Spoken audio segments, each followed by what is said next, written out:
clear-cut incisions for you can see this is on the donor cornea.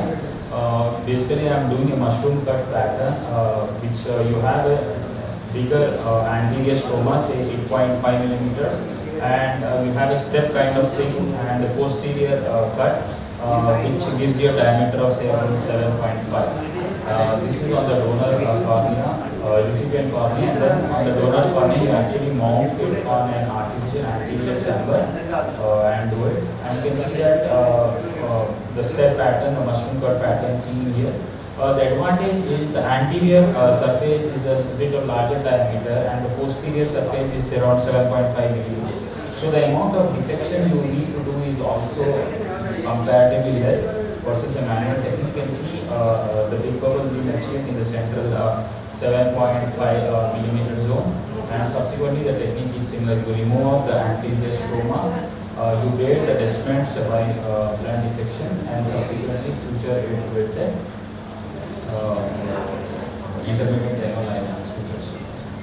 Post-operatively, you will see a well-defined mushroom cut pattern. The advantage with control DLK is you have a better cuts in the cornea. So the amount of astigmatism which we induce while suturing is also negligible, and you have a stronger wound adherence because you have a greater surface area between the descendants, between the donor cornea and the recipient bed because of the mushroom cut pattern here. This is basically I do intermittent suturing because post-op suture manipulation is comparatively better in these patients. The pre-descending DLK, you can also use laser technique. Basically what you do is a deep stromal cut on a recipient, leaving 100 micron of residual stroma is done, and subsequently plus 4 diopters of hyperopic DLK and then you the residual bed is again ablated with 40 to 60 microns of PTK ablation. So you are left with a minimal residual stromal bed as much as possible. Then you come to you can also do a manual dissection where this was a case of post-hydrops scar, 9 months of duration. The best current visual acuity was 2 meters, and the patient was not very comfortable with contact lenses and was advised penetrating keratoplasty outside.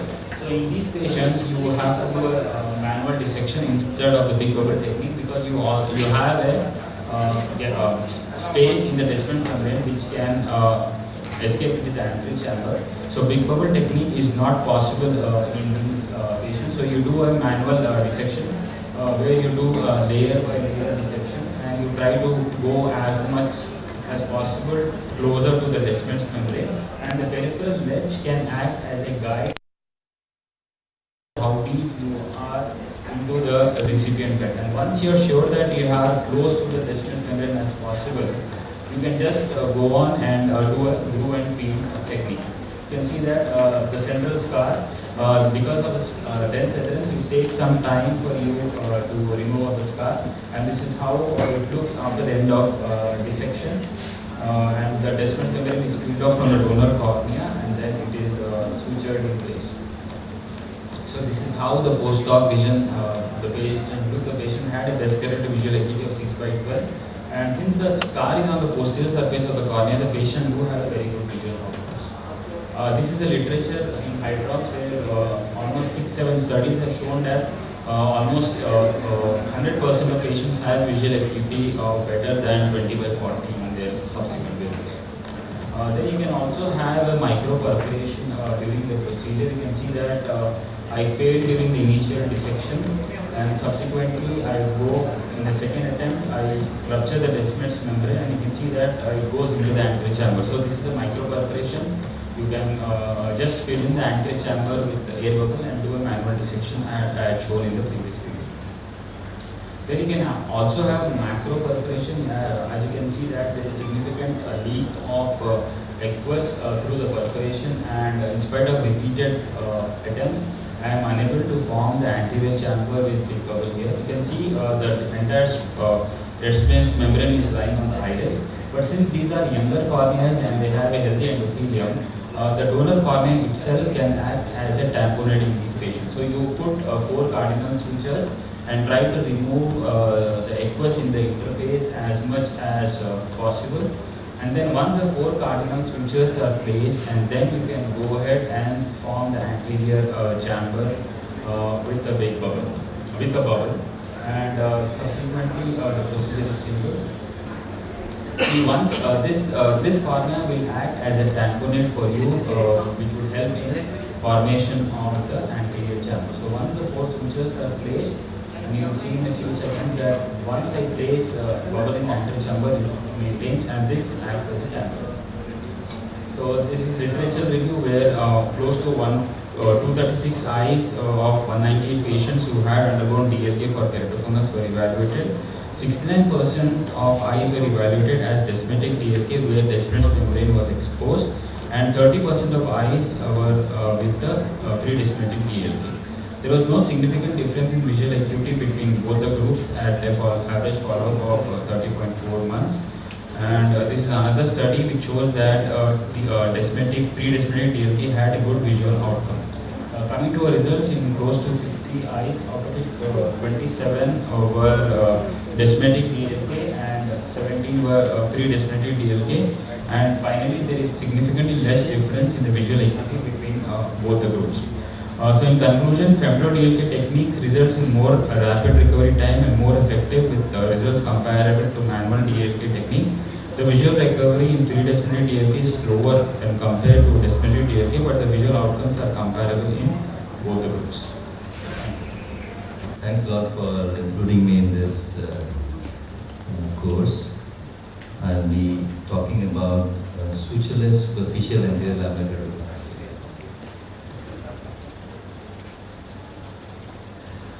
The basic idea is that for very superficial corneal opacities or scars, disorders, we used to do a full anterior lamina keratoplasty in which we used to put 16 sutures, and even for a very superficial opacities.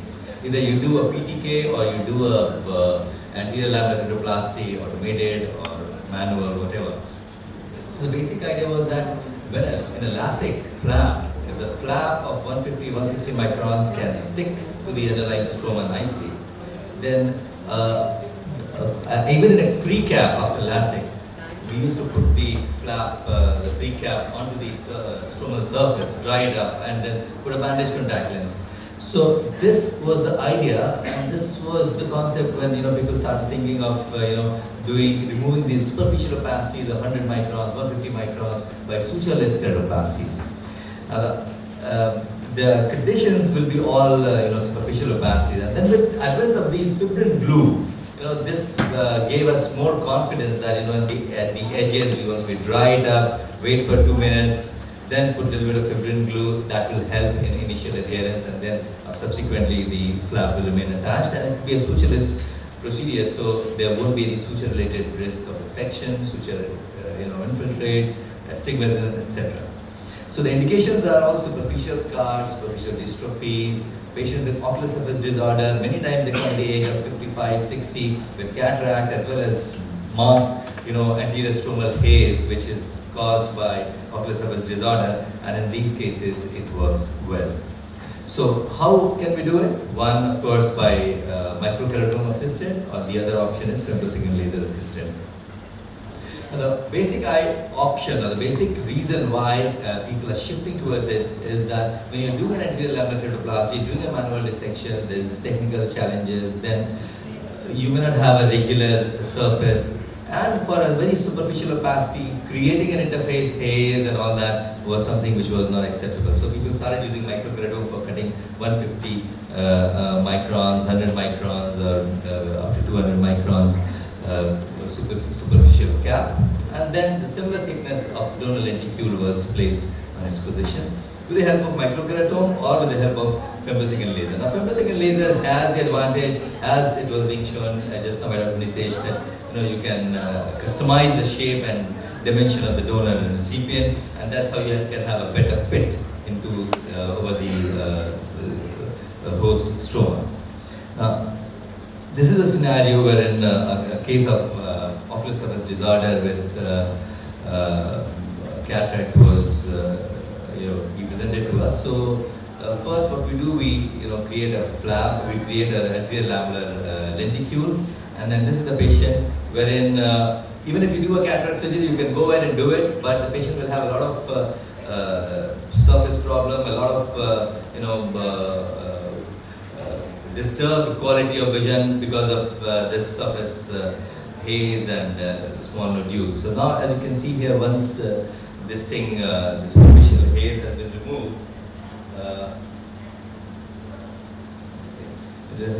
so it becomes so clear. You can go ahead and do a cataract surgery. You can work in the bag. You can do in the bag phaco without causing damage to the endothelium. When you do a cataract surgery in an opacity, you are more close to the endothelium, so you can cause damage to the endothelium. Here you have a clear visual axis, and then you do a cataract surgery, place a lenticule right up nicely in the periphery. So as you see when you do LASIK procedure, when you dry it up, you get a little bit of small gutter because that thing is swollen. Similarly, this lenticule is also slightly swollen initially, but later on, as the swelling will come down, it will be edge to edge aligned. And we put a little bit of fibrin glue in the periphery, and a bandage contact lens is placed. So it is just like a free cap as we used to do in LASIK. So it is used for removing the opacity. Now this is one study which we published from our center,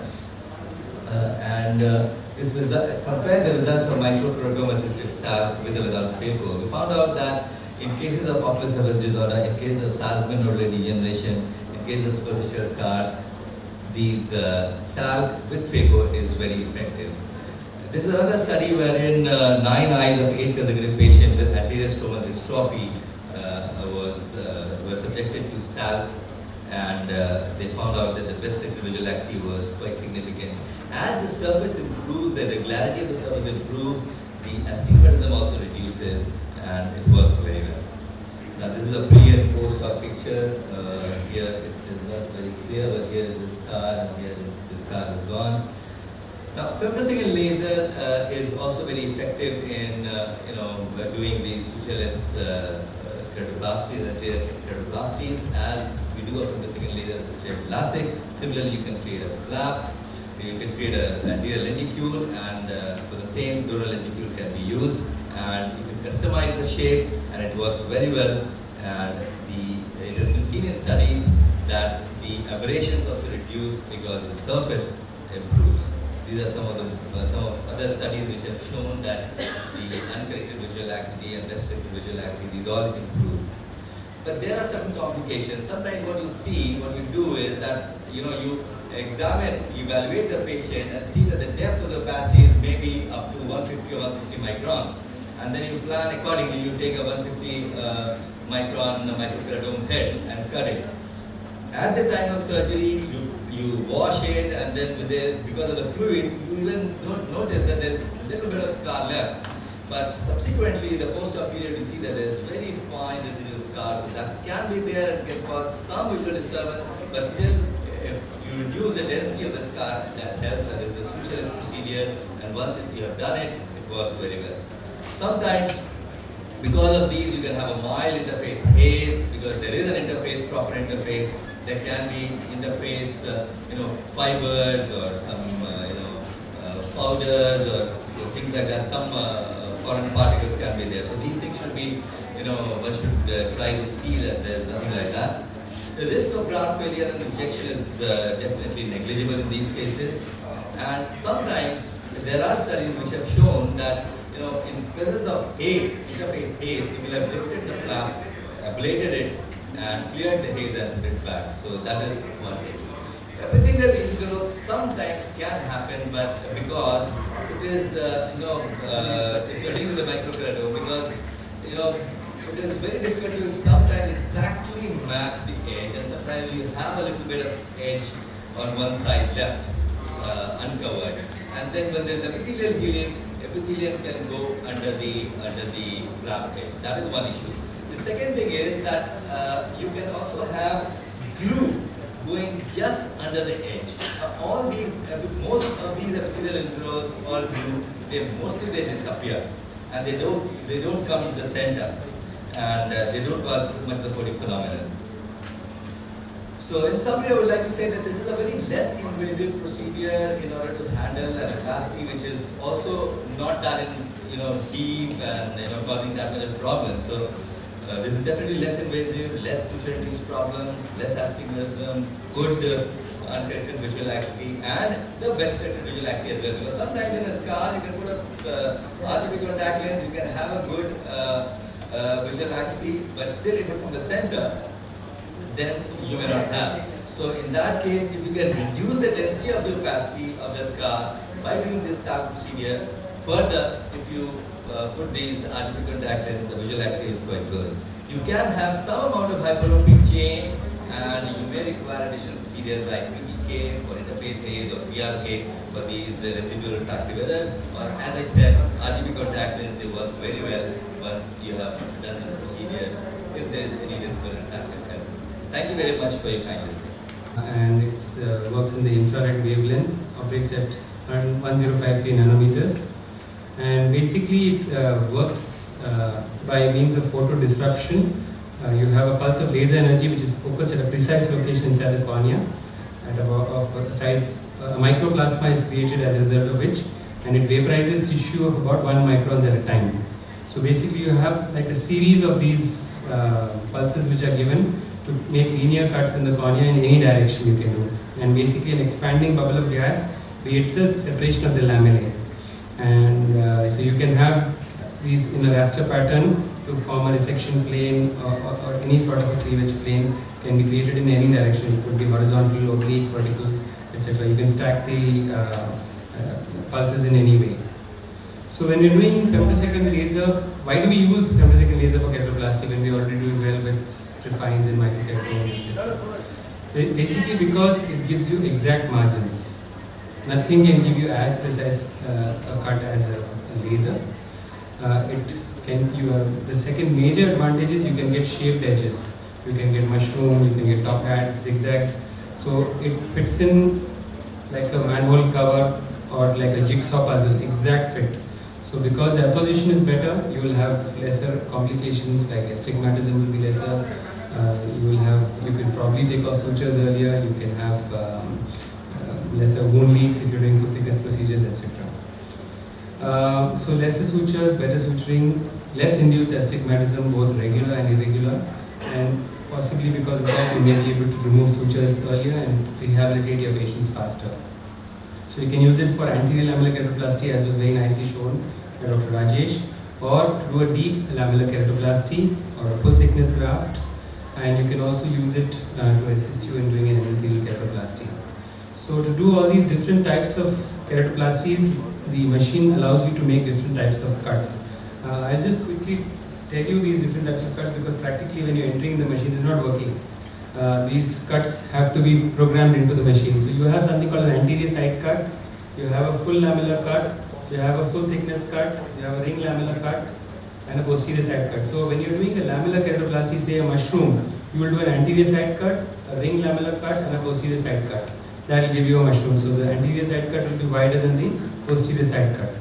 And the depth of your ring lamellar cut will decide where your L of your mushroom is going to lie. Based on these combinations of these different types of cuts, you can get these patterns. That's a top hat, that's a straight cut, mushroom, and these are different combinations of zigzag cuts. These are essentially used for PK, but even for a deep lamellar keratoplasty, you could use these kind of cuts. But if you want to do an anterior lamellar keratoplasty, then you would use something like this, a combination of an anterior side cut and a full lamellar cut. And that would be up to 200 or 250 microns like was discussed earlier. For an endothelial keratoplasty like a DLEK, you would do a posterior side cut with a full lamellar cut like this. You could also do a combination of a posterior side cut, a femtosecond full lamellar cut and an anterior side cut. This would be useful for the donor, for the recipient dissection. And you could also just do a posterior side cut only like this for the donor cornea. So I'll just share this one case because we are in this session of DALC. This was a patient of keratoconus. You can see it's quite ectatic. I'm sorry, it's not showing up as well on the screen. And you can see it's quite a steep cornea with a lot of thinning. The thinnest point is 276 microns. So in this case, why did we choose a femtodalc? Because the mushroom configuration is something I wanted to give this patient. Allows for larger replacement of stroma with lesser induced astigmatism because the sutures are more peripheral. The depth of the side cut is precisely known, so when I want to do, say, a big bubble, I know exactly where my cannula or needle is going to enter, at what depth. We have better apposition of the graft and host because of the shaped cuts, and because of that you have the benefit advantages. We always do the donor first, mark the center. In this case we chose a mushroom configuration. You do only the side cut, we don't do the lamellar cuts, because here we want to go as deep as we would in the penetrating keratoplasty with the side cuts. We tend to oversize the donor by 0.1. So unlike in a normal refination where you do 0.5 oversizing, here you can't do that. It won't fit because the refines have cut in a different way, and then there is a little expansion of the recipient bed. The only concern that I have when I'm doing a femtosecond DALC is the concern of sterility, because typically most of us who are not working in institutes, you would do the laser in your laser center, which would not be in the same physical location as your OT. And we know that the basic OT is never as clean as a intraoperative OT. So, and then in between the process of transportation, there is a potential risk of contamination. I have not luckily had any, I don't know of any reports, but potentially that's a problem. So in this particular case, you can see a mushroom cut has been done. We're using this kind of a pointed dissector to create a little tunnel in the deep stroma at the depth of our side cut. And then we introduce a cannula like this to inject a bubble. In this case, we are doing a visco bubble with HPMC. You can use sodium hyaluronate also. And then you cut out the 4 quadrants like this. You can see the bed is quite clean. After you resected all 4 quadrants, you go to the donor cornea, mounted on an artificial angle chamber. Same cut, 0.1 millimeters larger. And in this, you do a full thickness cut all the way down, the mushroom cut. In the recipient, you don't go all the way down, you leave about 100 microns, which you cut manually with a scissor. And then you just kind of put your cornea in the recipient bed, and you can see it exactly fits like a manual cover. It just fits in. And then all you need to do is suture with whatever technique you are comfortable. In this case, we have done a combination of intraoperative and continuous sutures, as you can see. And you can see as early as a few days after, you can get a very good result with low astigmatism. And once you can kind of do the intraoperative suture removal to titrate your astigmatism, and you can get a good result. So mushroom configuration is highly beneficial in DALC, in femtosecond lasers. And top hat configuration is useful in endothelial disease. Femtosecond lasers are a useful tool to make DALC dissection more predictable. And femtokeratoplasty allows for less astigmatism and earlier suture removal. However, logistical and sterility concerns still remain. Thank you for your kind attention. So I thought that was a very apt name for this topic, because it makes us alert and to be informed and be ready to accept the term. But now I prefer the name in the wall, because we are going to do something inside the wall rather than outside. So corneal transplantations, either PKPs or LKPs, have been done all over the world with varying degrees of success, and the outcomes are case specific. When DMEC started in 2002, research was at its peak. However, DMEC has started taking up over the research procedure because of its inherent advantages. A recent study which was published in PLOS 1 in 2017 has done a systematic and meta-analysis of all the available literature comparing DSEC and DMEC procedures and outcomes. Out of these, only 19 eligible studies, out of total of 1,400 studies, 19 eligible studies were included in this meta-analysis. And they found that DMEC scores over the DSEC procedure in terms of the visual outcomes. However, the endothelial cell loss and endothelial cell densities were comparable in both the studies, both the procedures. And graft detachment was slightly higher in DMEC procedure compared to DSEC. So at least DSEC is not very inferior to DMEC and it still has its own place and importance. So this is a table with all the procedures in the tabular form.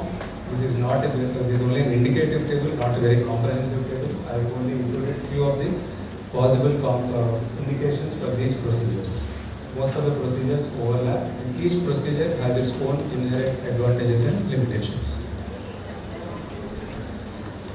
And it is my honor to mention and this study from AIMS in 2003, Madam Dr. Namrata and Dr. Sinha, the authors for this study. So Desmet stripping, I am presenting on this simple, very simple and good old Desmet stripping on the tilial keratoplasty done manually. The surgical technique basically can be divided into 6 steps or parts. The first part is donor lenticule preparation, the recipient eye preparation or the Desmet stripping or desmetodexis, which can be otherwise called. Insertion of the lenticule into the recipient's eye, centering and position of the lenticule in the eye, suturing of the wound, and air tamponade and air injection. So that completes the manual DSEC procedure. The first step or the first stage is the donor preparation. The donor can cut at the time of the surgery or it can be pre-dissected in an eye bag.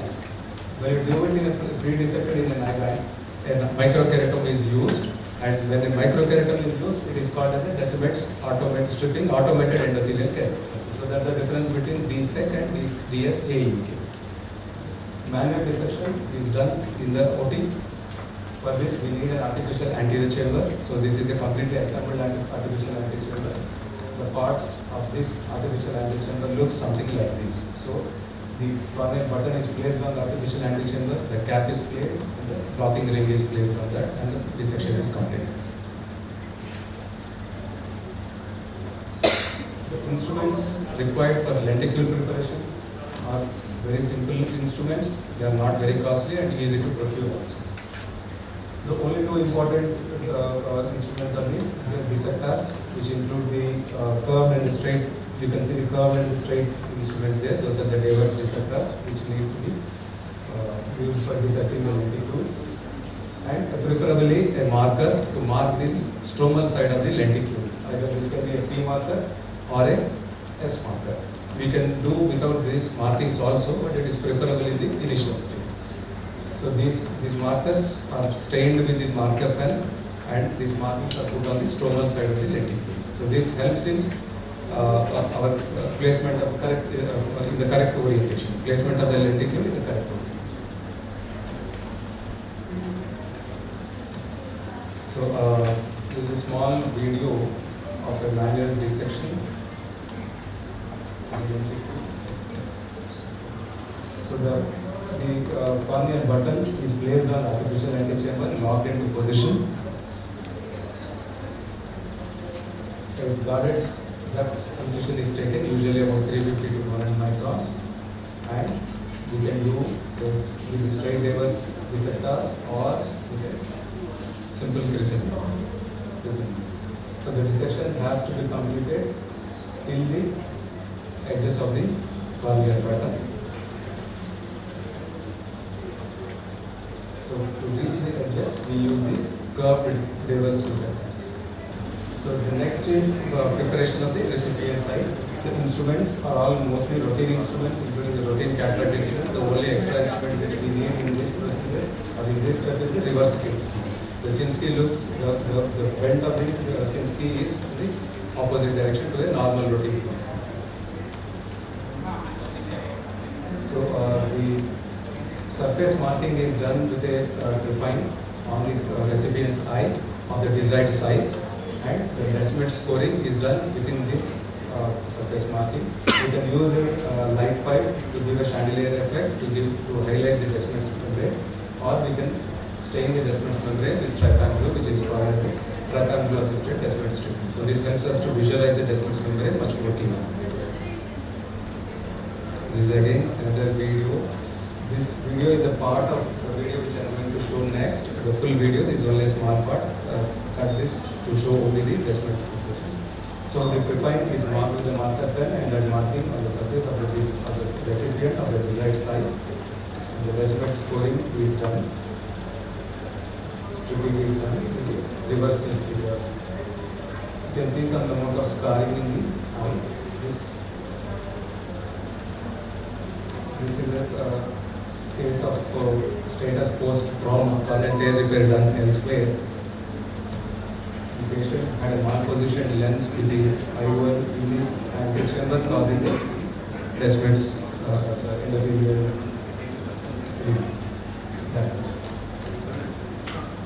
So we should take care to remove the entire descendants membrane in toto or as a whole membrane. Ideally, the entire membrane should be removed, and if any pieces of the descendants membrane are still there, it's better to remove them with a microforceps so that you have a complete removal. Next is the insertion of the donor lenticule, which can be done in many ways. One of the earlier methods, is a taco folding the descendants, the lenticule like a taco, and inserting it with a forceps. So usually the ratio of 60 to 40, that is the fold which is taken. And Dr. Balasubramanian, one of my teachers, when he was in Agri Prasad, he used to call this as a chapati technique. So it's folded like a chapati. That's what I remember. So I was mentioning it as a matter of fact. So the other technique is a hitch suture, which we can put a suture to the edge of the lenticule and we pull it through the incision into the eye. Reducing glides can be used. These are also easily available instruments. Reducing glide causes the least damage to the endothelium out of all the techniques. A sheet glide can be used on which the lenticule is placed endothelium side down, and this can be either pulled with a microforceps from the opposite side, or a suture can be placed and we can pull the lenticule with the suture, or you can use a push through technique. So this is a small animation of the push through technique. So the lenticule is pushed into the eye with a routine capsulorhexis needle. Once the lenticule is inside, a small air bubble is inserted. The purpose of the small air bubble is to keep the lenticule attached to the donor post stroma and not allow it to fall onto the iris and to form the AC. Next is the centering of the lenticule.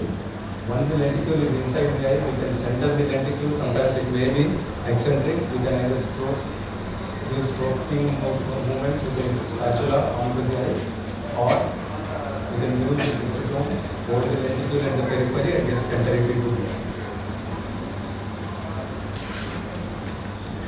Once it is well centered, then the main canal is sutured so that during the next procedure the lenticule doesn't come out, and then we can tamponade the lenticule to the post stroma. Next comes the air insertion or air tamponade of the lenticule onto the post stroma, or the lenticulopexy, what we can call that. This video what I am going to show is not that of DSEC, but this is of a descendants membrane detachment, for which I have done a descendopexy. But the procedure is almost same procedure which we do there also. The PI can be done preferably to avoid a pupillary block later on. So the initial air bubble is placed. This I wanted to highlight this procedure because to show the amount of air and the type of air bubble which we require. So here the air bubble looks almost filled, but you can still see the descendants folds. So this is not the next air bubble which I have injected is a complete fill, and this shows the attachment of the descendants. So this is a type of and amount of air which we require for a tamponade. So now I am going to show two cases of DSEC, and these two cases are not simple endothelial failures, but they have some more complications. The first case has a Palmer's-like picture and epithelial hyperplasia and a lot of inflammation. The patient was very symptomatic. The second case was the same case which I have shown earlier, It's a status post-trauma with a lot of corneal scarring, inferior iris defect, a coloboma, and a malpositioned eyelid. So this is the first case is after the removal of the surface epithelium. You can see some gas blood vessels there in the surface.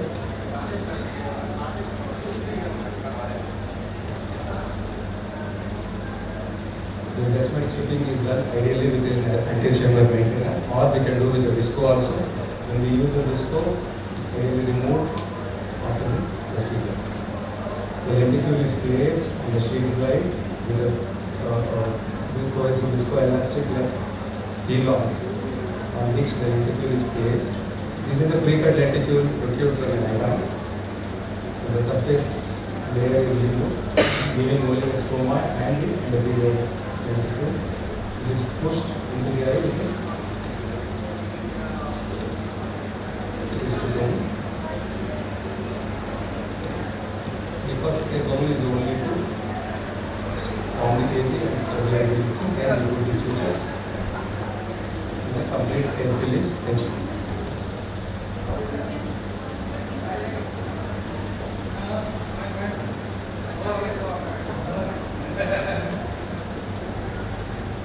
Go to the next straw receiver.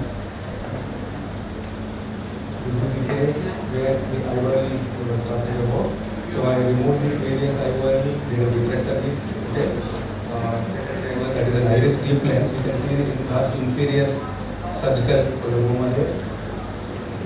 Surface marking is done, desperatogaxis, desperate stripping is done.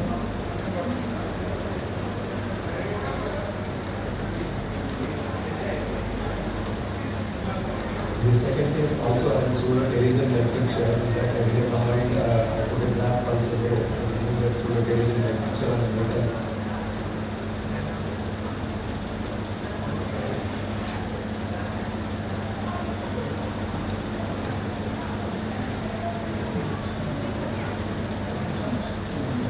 So I just go to the next slide. So this is the first case. You can see this outcomes. So DSEC is a very forgiving surgery, and the breast visual acuity after 1 year remains at 636 in the first case. And this is the second case which I was talking about, which had a pseudo-terrorism picture. And even though visual outcome may not be good because of the stromal scarring, but this is still a reasonable outcome as far as the patient and the surgeon is concerned. The patient was very happy because he was relieved of his symptoms. Some of the practical tips already detailed. The corneal level drill should be at least 3.5 to 4 millimeters in the donor ventricle. And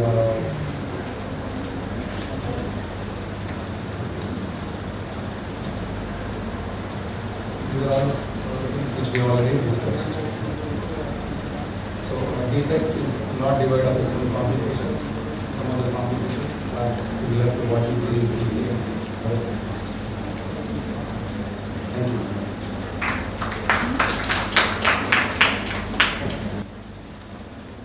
So my talk is about pearls and DSEC, but I think we covered it really well. So I'll just show the technique and then we can discuss what else can be done. The advantage when PK was there, we used to think twice before suggesting a PK for the patient because it involved a lot of work for us as well as the patient, and the results were not very gratifying. But with DSEC, it's more like IOL surgery. You order IOL and it comes and then you really push in the lenticule and everybody's happy. So I think that has made life easier for the corneal surgeons.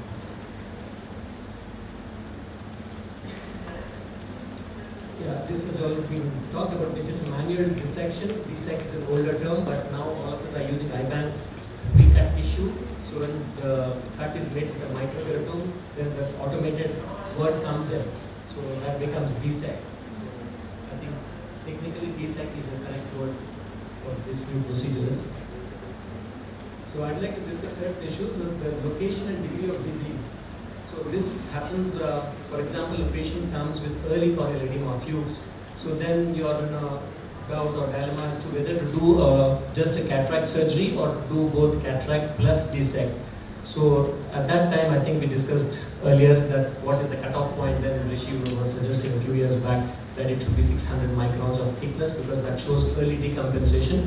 600 or 650 microns if the corneal thickness is central, if there is some stromal edema folds, and if you feel that the guttate changes are causing more glare at night, and you can think of DSEC. But if it's less, if there's no corneal edema, if the edema is less than 600 microns, then you can do only cataract surgery and wait and watch. Because studies show that if about 70-80% of DSEC patients have 20-40 results at the end of 5-6 months. So that's a good result, and hence we can be more aggressive in doing DSEC compared to cataract surgery alone, wherein the patient might need DSEC later on. So in phakic eyes, okay. So this is the usual result. Hence we can be more aggressive with DSEC. And in procedures, it's different in phakic eyes to do a DSEC because once you insert a lenticule in a eye with a shallow chamber, relatively shallow chamber, you are likely to damage both the endothelium as well as the lens because of the manipulation in the eye. So hence, it's advisable if the patient is more than 40, early nuclear sclerosis is there, then it's better to remove the lens, put in an IOL, and then you'll have a larger space to manipulate. So you can do a triple procedure or a DSEC plus phacoemulsification. And if there's an AC IOL, sometimes you can get away with it if there's a deep chamber is there. But if there's a problem, make it into a scleral fixated IOL like iris fixated or a scleral fixated IOL first, and then you can go for a DSEC. This we just discussed. Cataract surgery alone, if the corneal edema is less, and if it's more, go for a triple procedure. And also during IOL calculation, because of the addition of the stroma in a DSEC, the end result will be towards a hyperopic shift. It will be plus 1, 1.5. So in the IOL power calculation itself, make sure that you put in a minus 1, 1.5 IOL extra so that that will counter for that. And if you feel that in Fuchs cases, later on they will undergo DSEC, so in your IOL power calculation, you make them more myopic initially so that you're prepared for the surgery, DSEC surgery later on. In patients where you feel that the corneal edema is there or if there's endothelial decompensation, don't do a YAG because by putting the lenticule, again vitreous will pop out. You can do a YAG later on after the DSEC. So avoid YAG if you are planning for any DSEC or any Fuchs or any endothelial dystrophy cases. Okay, I'm sorry, let's go.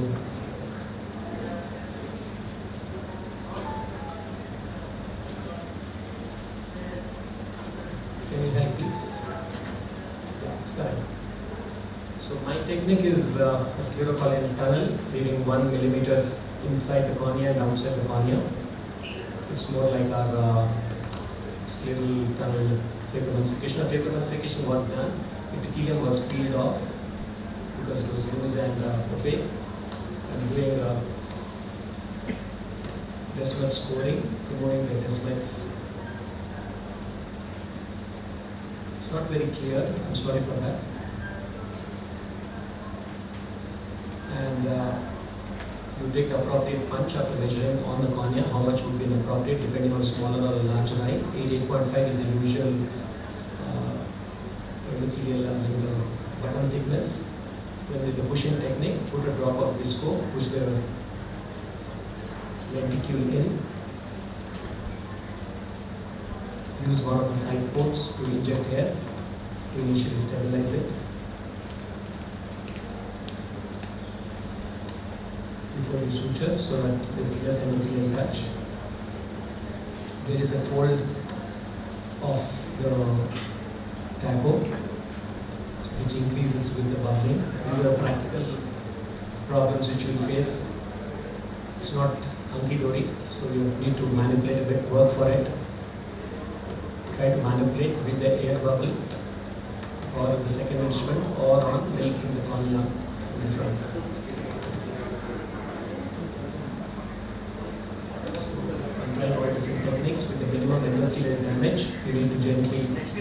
switch the button into the center.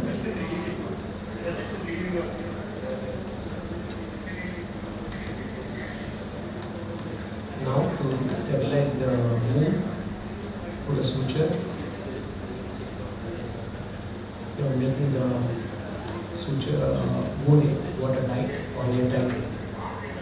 Then inject a 30 gauge needle would be better in a preventative way so that the air won't escape again the valve shaped wound. But a lot of time there will be leaks, so you have to be really good with your wounds so that there's a nice bevel effect and there's a nice sealing effect.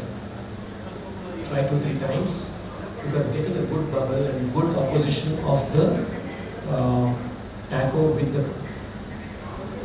post cornea would be of prime importance. So try to make sure you get a good, nice bubble. Milk the interface fluid. Normally it's said 10 minutes should be left, but I am cautious and leave for 10, 15, 20 minutes depending on when I feel comfortable it's stuck, instead of trying to have a dislocated or a bubble at the end.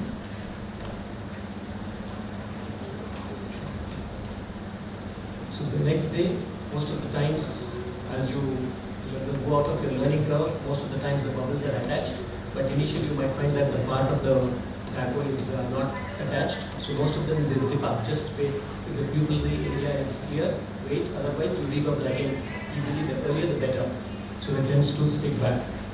And if there's a pupillary block, the patient will complain of pain, so you need to remove the air bubble, again sort of rebubble, similar procedure for the mannitol. And dilating at the end of surgery, always dilate the pupil, or if it's possible, do a PI in the initial stages when you are learning. Medication, steroids, more like cataract surgery, but I continue retinol for continuously. Then antibiotics for a week, cycloplegic, still the air bubble is there. Your air bubble should be about 30% at the end so that it won't cause a pupillary block.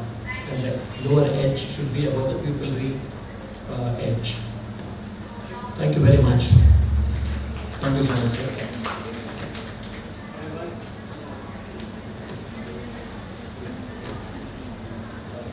Of DSEC, where we replace the diseased endothelium with some amount of stroma and endothelium. Now, the latest technology is doing Descemet's membrane endothelial keratoplasty. So, we replace only the Descemet's membrane from the donor and we replace it in the anterior chamber.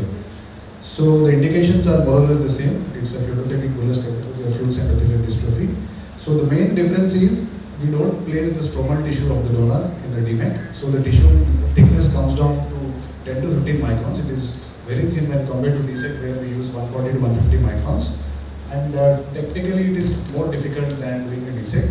And the best advantage is the visual rehabilitation is very quick when compared to DSEC, and the graft rejection rates are very less. So this is a post-op picture of a DSEC showing the clear corneal center, and you see the ASOCT. The bottom part you can see some of the stroma there.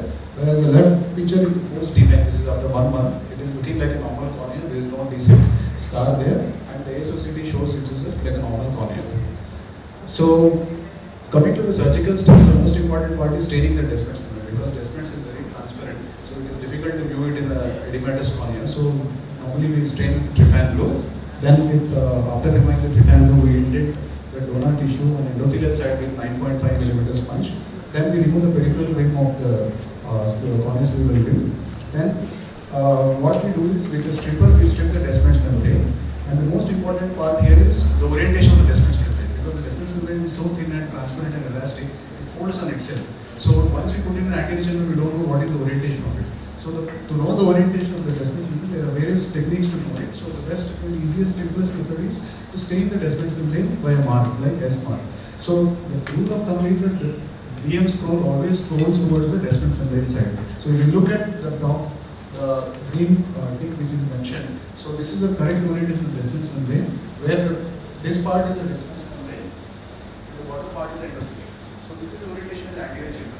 So you can see that curve is towards the Descemet's membrane side.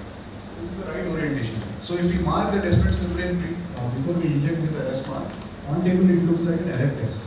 Whereas if it is in the reverse way, like the endothelium is towards the stromal side and the descending membrane is facing down towards the iris, that is the reverse orientation. So you don't want that. So if you look at on top of the cornea, during the surgery it looks like an inverted S. So that we don't want. So we want an erect S shape. So how do we mark it on a donor tissue is, what I generally do is I peel the descending membrane till around 90% of, I don't peel it entirely. Then there is once we peel the descending membrane, on the residual stroma with a 3 mm dermatological punch, we make a window so that there is a space for us to make the mark. Then again the stripped descending membrane is pushed back and the tissue is inverted, and you can see there is a small hole, and on that hole, this is a S mark which Dr. Murthy has mentioned. We place a junction bracket and we indent the descending membrane with the S mark. So you get an S-shaped mark on the descending membrane, which is not marked on the endothelial side, which is on the descending membrane side. Then we are sure that there is a marking on it and we know the orientation once it is in the anterior chamber. Then the rest of the thing is routine. We punch with 8 mm punch from the endothelial side. Then the tissue is separated. Then with an injector, this is like a normal IOL injector, we take the tissue into the injector cartridge. And once it is ready, we have to inject it into the patient's eye. And these steps are all covered by the previous speakers. So the normal, we remove the superficial epithelium so that the thing becomes clear. Then the descent of excess is done, descent is peeled off from the post cornea, and we make a clear corneal incision. And once we make a clear corneal incision, then the peel of descent is removed. Then we make an inferior PI so that there is no mucous block in the post-operative period. And then with the injector, already the loaded descent membrane is there in the cartridge. Then we inject it into the anterior chamber. It is just like injecting an IOL. IOL we inject it under the iris. Here we inject it on the anterior chamber.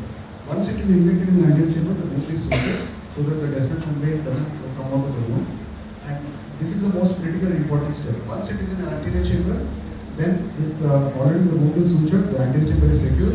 With the tapping movements of any cannula, air cannula, or second cannula, we tap the cornea so that with the tapping movements, the graft unfolds. And with the unfolding, you know which way it is oriented. So with the slow tapping movements, as you can see here, there is faint S mark here. Then we are sure that whatever we are seeing in the descending side and the bottom side is the endothelial side, then that is the right orientation of it.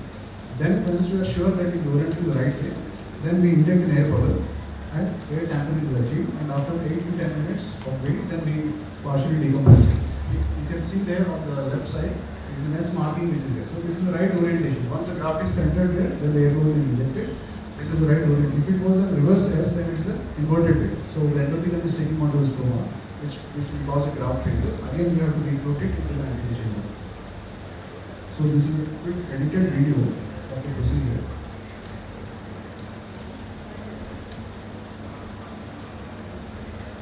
So the tissue is inverted and the staining is done with Tritangle with a 9.5 mm definition, partial definition is done. Then this is a DM stripper. We strip the descent membrane around 90% of we don't strip in the end so that there is some amount of descent strip which is there. Then on the residual stroma with a 3 mm dermatological punch, we make a window. Then the tissue is inverted again. Then whatever we see is the descent membrane of the descent membrane. So that is dried. And with an S mark, the marking is made, then the tissue is ready. Then we refine with 7.5 mm size definition. Then this is on the host. This is a case of pseudophilic reverse keratoplasty. So superficial epithelium is removed off. Then descent of axis is done under the abdomen. Then the clear corneal temporal incision is made. Then the descent is removed off.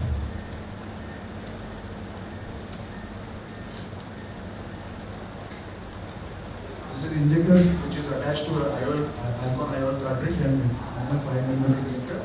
Then the descent membrane roll is sucked into the injector.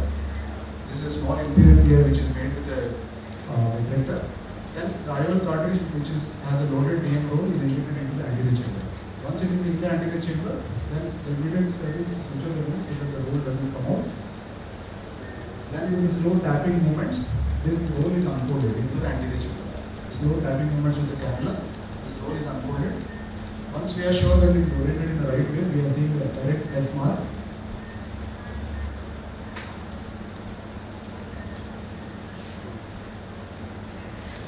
most critical and important step in the surgery, right orientation. Once we are sure that we are seeing the correct test, that is the right orientation. Then we take an air cannula, go under the graft and slowly inject an air bubble. So the graft is centered into the center of the cornea because it is an angle, we cannot inject it. Like we said, we cannot do a reverse instance getting into the center. So this is the right orientation and inverted S is a wrong orientation. Then air cannula is taken from the sideboard and slowly air bubble is injected. Then the graft floats up and is attached to the post cornea. So these are the results. This is the preoperative pseudophakic reverse Keratoplasty of 3 meters. This is immediately after 1 week. So you can see the cornea is clearing up, it is almost showing like a normal cornea. And this is again another case of PPK, CF 1 meter, within 1 week 6 by 6 and looks like a normal cornea. There is no desect scar or desect membrane which is seen. This is another case clearing of the cornea immediately. This is a case which I showed in the video. It's a fuchs dystrophy with PPK. This is after 3 months. PPK clear which is there. Vision is restored. This is another case of severe PPK. Superficial scarring is all taken off with the grade. Then the desect is done. This is looking like a normal cornea. ASOCT shows superficial grade thickened cornea preoperatively and normal looking cornea postoperatively. This is an ACI reduced PPK where ACI was implanted. Membrane fixing was done. Fixed iris flow was implanted and payment was done in the same city, all in the same city. This is the case of fuchs dystrophy with cataract. Preoperatively, there was some amount of corneal edema. DMEC along with phacoconstriction was done and you see the clear cornea post-op. This is another case of, you can see a central corneal edema. There is a detached VM and the overlying corneal edema. Post-operatively, the cornea is clear. This is a case of post-TAS corneal decompensation. This is after DMEC, that is a severe PPK. This is almost a clear cornea. This is like clear cornea after DMEC. So in conclusion, case selection is very important. It cannot be done in all cases where a DSEC can be done. DSEC can be done in all cases, whereas DMEC, you have to select a case. It cannot be done in poor corneas where the corneal edema is dense. You cannot do in ACIL or in the presence of ACIL. You cannot do vitrectomized eyes or post-vitrectomized eyes or where anterior chamber is shallow or the vitreous in the anterior chamber. You cannot select those cases. And donor selection is also important. You have to take an age donor. It's preferable to take more than 60 years of age because if it is younger donor, the scroll doesn't open up. It is difficult to strip the desmids. And marking of the desmid scroll is important. It is an important step in the surgery that prevents most of the complications. And the main advantage is it gives early rehabilitation when compared to a DSEC. And it is technically a difficult surgery. It is not easy. But as we progress with the learning curve, it becomes simpler.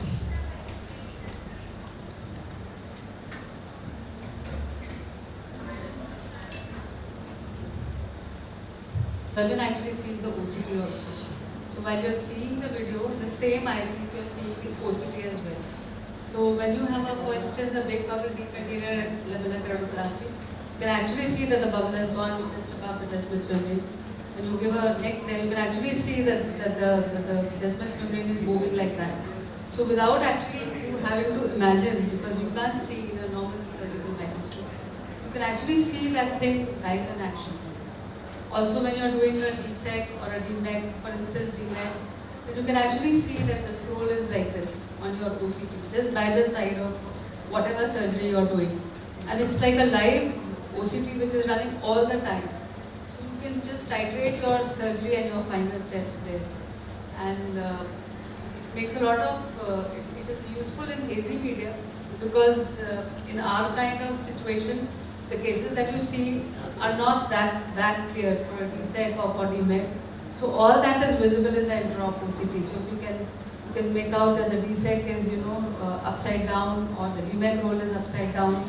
And when you put the air bubble, and sometimes you put the air bubble and you think that the graft is attached. But if you look at the intraop OCT picture, you will see that there are some places where it is still detached. So you can address those points. So the use of intraop OCT microscope is that you can do finer tuning on the table itself. Otherwise, you could still do it, but you would have to do it the next day. Take the patient to an anterior segment OCT and then get the patient back to the OR. So when you have this along with you, you can do the finer tuning then and there, rather than having to address those same problems in the post-operative period. So of course it is a very expensive tool, but it is a very useful tool. It is inbuilt inside that is integrated inside the microscope. So the microscope looks pretty much the normal. It doesn't look as though a separate machine is attached to it, but Would it compare to a slit lamp attachment of a microscope where also you can see a slit and you can gauge depth and even possibly the orientation of, in fact Dr. Francis Price recommends use of a portable slit lamp for checking the orientation of his graphs. So how would you compare with that, because that's a much cheaper option? in terms of expense, of course, it's a much cheaper option. But when you have the OCT with you, it gives you a clearer picture because your memories are delineated very well because of the reflectivity pattern. And after all, it's just a reflection. So it just allows you to be more precise in your surgery. Thank you. Any questions from the audience? Conclude the session. I would like to thank all the speakers for their valuable time and also the audience. So I will handle the mic to the next. Thank you, sir. Audio Jungle.